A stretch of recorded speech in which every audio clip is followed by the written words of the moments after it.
Olá, minha gente, muito boa tarde a todas, a todos. Como fazemos todas as quartas-feiras, nós estamos iniciando aqui a nossa conversa semanal a respeito dos principais temas da nossa realidade. Hoje estamos um pouco atrasados, então antes de entrar na pauta, eu quero pedir para vocês que, por favor, compartilhem no Facebook, curtam o nosso canal lá no YouTube, no Instagram e nos ajudem a discutir esses assuntos que nós consideramos relevantes para toda a população, para todos nós. Muito bem, nós separamos hoje os assuntos mais atuais. Faremos um breve resumo da situação atual da epidemia no Brasil, né? A questão das vacinas. Vou tentar responder aqui algumas perguntas que têm aparecido a respeito da eficácia e do procedimento que devemos adotar diante das vacinas. Aí nós vamos falar da reforma que o governo está fazendo, a reforma ministerial, que foi anunciada hoje, a troca de ministros, né? Vamos falar ainda a respeito do famoso fundo de financiamento dos partidos, o fundo partidário, chamado Fundão, né? Que tem gerado muita polêmica e, ao meu ver, discutido de forma inadequada. E vamos falar da reforma administrativa e das implicações desses temas nos atos que estão convocados para o próximo sábado, dia 14 de julho. Inclusive em Ourinhos, há previsão de ato a ser realizado na Praça Melo Peixoto às 10 horas da manhã. Bom, a respeito da pandemia, da situação, nós vemos um número decrescente de casos, por consequência também de internações e óbitos, o que é muito positivo, e isso decorre do início, ainda que lento, da vacinação, obviamente, porque não tivemos nenhuma mudança no comportamento da população nesse período. Apenas que as vacinas, embora nós tenhamos vacinado perto de apenas 20% da população, o que é muito pouco. Para se ter uma ideia, a China, por exemplo, já vacinou 90% da população de Pequim, né? Já vacinou mais de 1 bilhão de pessoas. Então, já aplicou mais de 1 bilhão de doses de vacinas, o que significa vacinar mais de metade da população. A respeito das vacinas, eu tenho recebido aqui algumas observações, algumas perguntas que as pessoas têm conversado para falar a respeito do porquê que mesmo pessoas vacinadas acabam adquirindo a Covid-19, né? Então é uma explicação muito simples. Outra coisa que eu tenho ouvido é qual a melhor vacina, né? Se existe diferença na eficácia entre as vacinas. Qual a vacina que nós devemos escolher, né? Preciso usar máscara depois de vacinado? É outra pergunta que eu tenho ouvido nas redes sociais e até pessoalmente, conversando com as pessoas. Então vamos tentar resolver isso. Primeiro falar que a crise sanitária, embora tenha melhorado, nós teremos a seguir outros problemas decorrentes da crise sanitária, né? Entre eles nós teremos o levantamento o último do Ministério da Saúde mostra que nós teremos 130 mil pessoas que ficaram órfãs em decorrência dos óbitos pela Covid-19, né? Então, além das sequelas físicas muito importantes que a população, que boa parte daqueles que sobreviveram à doença apresentam, nós temos as sequelas sociais, né, que nós teremos que enfrentar. O sistema público de saúde do Brasil terá que enfrentar nos próximos meses. Bom, as vacinas. Uma vacina é melhor que a outra? Não. Todas as vacinas que estão sendo aplicadas no Brasil, quando aplicadas de forma correta, fazendo-se as 2 doses, exceto a vacina de uma dose apenas, né, que tem sido pouco usada no Brasil, 1 milhão de casos apenas, as outras vacinas, né, são 2 doses, com intervalos diferentes, dependendo do tipo de vacina, mas todas elas têm uma eficácia muito grande, né? A vacina de dose única da Janssen, praticamente no Brasil, o número que foi aplicado é muito pequeno. Ela tem uma eficácia com única dose. Seria o ideal que nós tivéssemos esse tipo de vacina para todas as pessoas, por razões óbvias. Você vacinaria a população toda muito mais rapidamente com uma dose só. Mas não temos. Então nós estamos trabalhando com a Sinovac, estamos trabalhando com a vacina da Pfizer, principalmente aqui no Brasil. São as 2 vacinas que estão sendo utilizadas. E essas vacinas têm eficácia muito importante para evitar as formas graves da doença, né? Mas elas não são vacinas esterilizantes. Né? Significa o quê? Que é diferente da vacina do sarampo, por exemplo. Quem é vacinado contra sarampo entra em contato com o vírus não se replica no organismo. A eficácia da vacina é tal que ela impede a replicação viral. Então é uma vacina que nós chamamos de esterilizante. Quer dizer, a pessoa que é vacinada, ela não vai contrair a doença e não vai transmitir a doença para outras pessoas. No caso da Covid-19 é diferente, porque as pessoas seguem adquirindo a doença, né? Elas são infectadas. A replicação do vírus na mucosa nasal, na mucosa oral, há algum tempo. Simplesmente as defesas do organismo impedem que esse vírus se dissemine e provoque as formas mais graves da doença. Então a pessoa, mesmo vacinada, pode adquirir a doença. E mesmo vacinada, adquirindo a doença, ela pode transmitir a doença a outras pessoas. Portanto, mesmo com a vacinação em curso, enquanto o vírus não reduzir muito a sua circulação, nós temos que manter o distanciamento social que for possível e usar a máscara. Mesmo as pessoas vacinadas devem evitar os ambientes fechados e usar a máscara no convívio com as outras pessoas, porque elas podem ser transmissoras, né, da doença. Então é isso que nós tínhamos. A outra pergunta que eu tenho aqui, que eu até anotei, é se nós teremos que fazer vacinação de reforço para o SARS-CoV-2, o vírus da Covid-19, o causador da doença Covid-19. Provavelmente sim, mas isso não está bem estabelecido ainda, né? No caso da H1N1, por exemplo, que foi uma epidemia também, o que aconteceu? Esse vírus, o H1N1, está incorporado nas vacinas da gripe. E realmente há uma revacinação anual e por isso a doença ficou endêmica, mas não circula. Provavelmente é o que acontecerá também com o SARS-CoV-2, o coronavírus que provoca a doença chamada Covid-19. Bom, a outra notícia que nós temos aqui que foi muito comentada esses dias, é a aprovação no Congresso Nacional, né, junto com a Lei de Diretrizes e Bases, do chamado fundo partidário, chamado de fundão.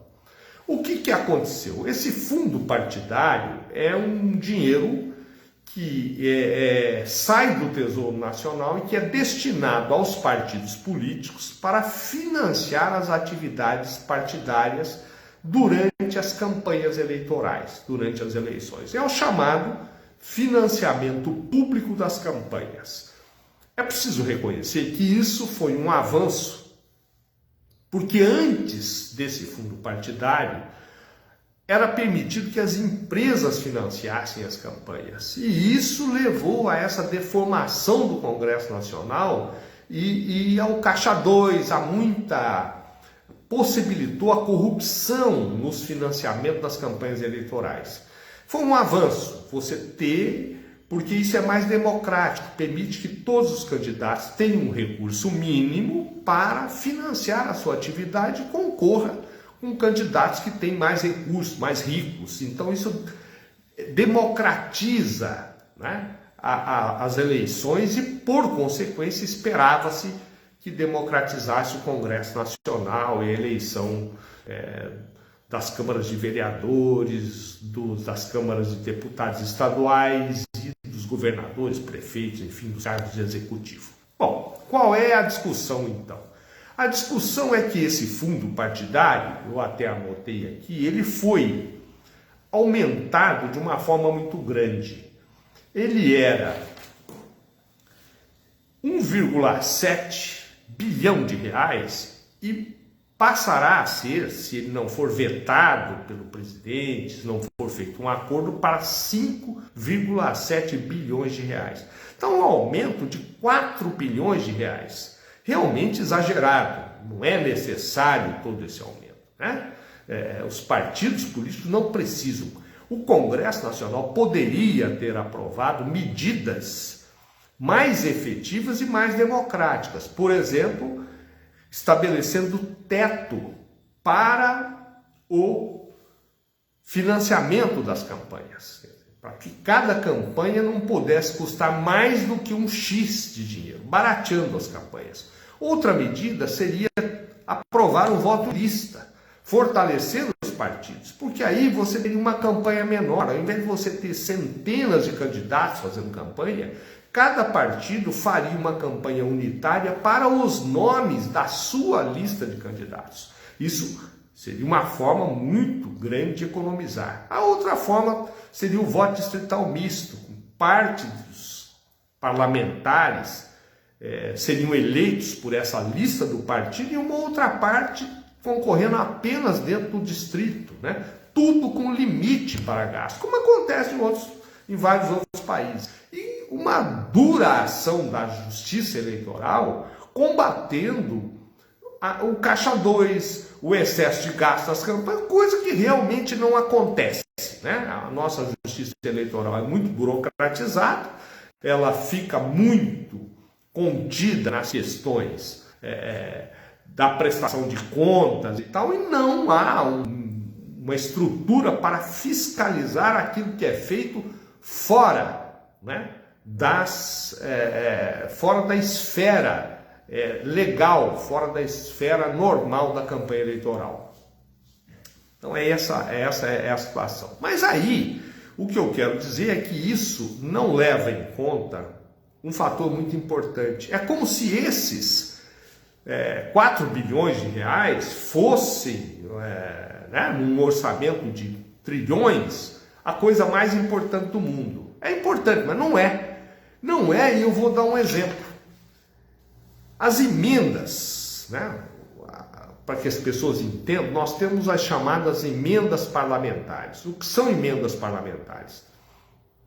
São emendas em que os deputados e os senadores indicam ao executivo, ao governo, onde deve se gastar certa quantidade do orçamento. Por exemplo, um deputado indica que quer fazer uma escola no município tal. Isso dificulta a ação do executivo, porque não há como planejar. Quer dizer, as emendas impositivas obrigam, né, o executivo a fazer certas obras que não estão dentro do planejamento. Mas não é só isso. Ultimamente, no Brasil, aumentou muito as emendas que não são impositivas. É o chamado orçamento paralelo, quer dizer, são as emendas que o governo concede segundo a sua boa vontade, porque não há obrigação legal de fazê-lo, para os amigos, para os aliados, né? Neste caso, nós temos aqui alguns dados que eu fui pesquisar. No governo Dilma, de 2011 a 2015, o governo gastou, em média, 3,8 bilhões por ano com essas emendas. São as emendas para atender parlamentares, né? Muitas dessas emendas são justas até, né? Vai saber, mas isso existia, eram 3,8 bilhões. No governo Temer, de 2016 a 2018, esse valor foi para 4,8 bilhões de reais. Então, um aumento já significativo. E agora, o início do governo Bolsonaro, os 2 anos do governo Bolsonaro, 2020 e 2021, em 2020 foram 28 bilhões de reais destinados a esse tipo de emenda, para fazer os acertos com a base parlamentar que sustenta o governo Bolsonaro, que todos sabem, põe um grupo de 200 e poucos parlamentares conhecidos na Câmara dos Deputados, 200 e poucos deputados, mais alguns senadores, conhecidos como o Centrão, né? Então, veja bem, saiu de 5 bilhões, 4,8, para 28 bilhões de reais esse dinheiro. E este ano, em 2021, a previsão é 29 bilhões de reais para financiar essas emendas, que são as emendas de barganha. Olha, você me dá o apoio lá no Congresso e eu vou destinar essa emenda para você fazer obras, comprar bens, comprar tratores, enfim. Há, inclusive, uma investigação em curso do Tribunal de Contas, né, por denúncias, né, que ocorrem de irregularidades graves nestas emendas que estão aí sendo distribuídas aos borbotões e que atrapalham o funcionamento do governo, porque tiram recursos, o dinheiro não brota, né? O orçamento é único. Se você vai pagar 29 bilhões em emendas, são 29 bilhões que saem do orçamento da União e que poderiam estar nos programas, né, de saúde, de educação, ou nas obras planejadas de forma centralizada e que pudesse atender os locais e que mais precisam e as prioridades dentro dos vários ministérios. Então esta é a situação. E nesta situação, some-se a isso as denúncias que têm ocorrido agora do superfaturamento das vendas em vários ministérios e das terceirizações, que aparecem agora especialmente as terceirizações de transportes no Ministério da Saúde. Bom, nesse contexto todo, o governo Bolsonaro anunciou que fará uma reforma administrativa, que ela trocará alguns ministros. Não está ainda definido, não se tem o anúncio disso, mas o que se sabe é que serão criados alguns ministérios para abrigar pessoas aliados, né, a base aliada do Centrão, e que o Ministério da Casa Civil teria sido oferecido, né, seria entregue ao senador Ciro Gomes, ou melhor, Ciro Nogueira, desculpe. Ciro Nogueira é um senador do Partido Progressista, né, e que, se ele assumir o ministério, quem assumirá o lugar dele no Senado Federal será a mãe dele, que é a suplente dele. Então, e esse senador passará a comandar todas essas negociações em torno dessas emendas, da distribuição dos recursos dentro do governo federal, né? É um senador do Centrão. Então de forma, resumindo, o que está acontecendo com essa reforma é que o governo Bolsonaro passará a ser, hoje ele é um governo que tem uma base no bolsonarismo, né, nos aliados do Bolsonaro, uma base nos militares e um ponto de apoio no Centrão. Ele passará a ser, todo ele, comandado pelo Centrão, né? O governo vai ficar na mão dessas trocas e desses acertos entre os parlamentares desta base e o executivo. Então aguardar para ver o que vai acontecer. Nesse contexto, ainda tramita a reforma administrativa, né, que vai criar, somando, os últimos estudos mostram, que somando-se os cargos nos municípios, nos estados e na União, esta medida, se aprovada, a PEC 32, vai possibilitar a criação de mais de 1 milhão de cargos de confiança,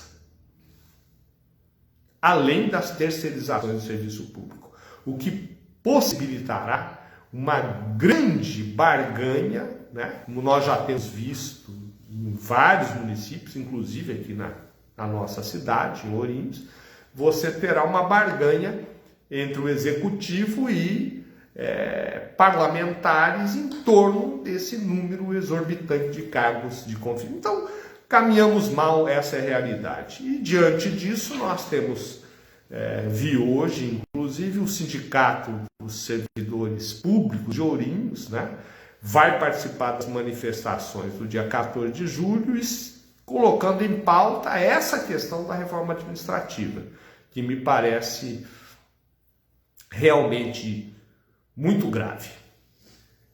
Grave para os municípios e grave para os estados e para a União. Era o que nós tínhamos para hoje, né? Nesse contexto é importante a gente não esquecer que as privatizações das estatais brasileiras fazem parte desse processo e elas vão possibilitar que setores estratégicos do país sejam ocupados por fundos de investimento estrangeiros, né? Como a Eletrobras, a Petrobras e os Correios, o Banco do Brasil, a Caixa Econômica Federal. No estado de São Paulo isso já foi feito, né? A privatização é uma coisa que vem acontecendo, esse modelo neoliberal vem sendo empregado há mais de 25 anos. E nós sabemos a situação atual do estado, como é que está, né? Bom, gente, é isso, não temos perguntas, não temos interação, então quero agradecer a todas, a todos pela participação e convidar vocês para que a gente continue nos falando nas redes sociais e para nosso próximo encontro na próxima quarta-feira, tá bom? Um abraço a todas e a todos e até lá!